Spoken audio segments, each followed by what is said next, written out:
Senator Kox, you're the rapporteur for today's decision to grant Partner for Democracy status to the Palestinian National Council. It was described by the Palestinian speaker as a historic day. Is it a historic day?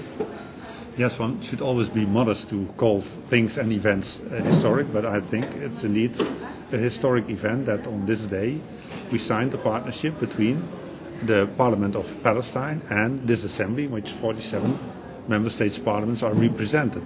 That is a new phase in the cooperation between us European states, us European parliaments and the Parliament of Palestine. And I think and I hope that it will at least contribute to better understanding and to the development of democracy in Palestine.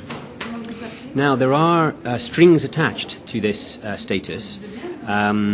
What exactly must the Palestinians do to have this status, and what kind of monitoring will there be of that? They will have to do a lot, and they are aware of that we do not give partnership for free, because that would make it meaningless.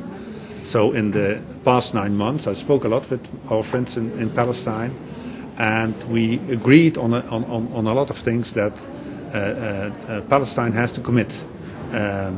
Of course, it has to meet the formal requirements that are put down in the rules of procedure of this assembly, but they also have to deliver on very concrete elements: to hold free and fair elections within a year, to have a new government, to take care that the soldier Gilad is freed, to renounce terrorism, to guarantee free media, to guarantee free organization of trade unions. That's a lot, and it is a lot, but the good thing is that it's the Palestinians who take these obligations, these commitments upon themselves. So it's them who say, we want to deliver on this and to show that we really can work along the lines of the core values of the Council of Europe, human rights, democracy and the rule of law. And what has the Israeli position been towards this status? Of course, it is the sovereign right of the Palestinian parliament to make this request. No one else has something to do with that. But in the past months I used the opportunity to update the Knesset delegation to our Parliamentary Assembly to get their ideas about this partnership, and I was very pleased about the constructive way we could speak on this matter. And on several occasions the head of the Israeli delegation of the Knesset in this assembly made it clear that he, as the head of the delegation, fully endorses this partnership, and that he hopes and thinks that it could help to develop democracy in Palestine. So that was of great help. Right. Now, one final question. I know that Mr. Abbas will be here tomorrow speaking before the Assembly. And one of the things that he will be asking for, we imagine, is in support of the Palestinian request for recognition at the United Nations. Do you think this status and what's happened here today will have any consequences for that?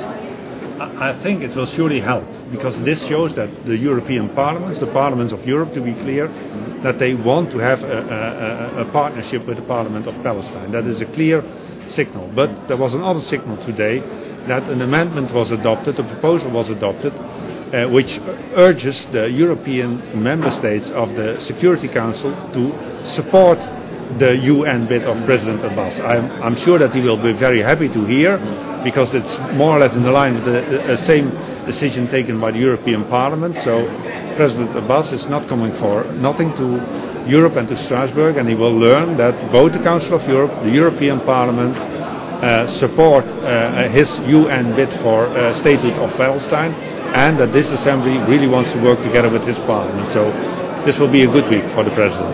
Great. Many thanks, Senator Kox. Thank you.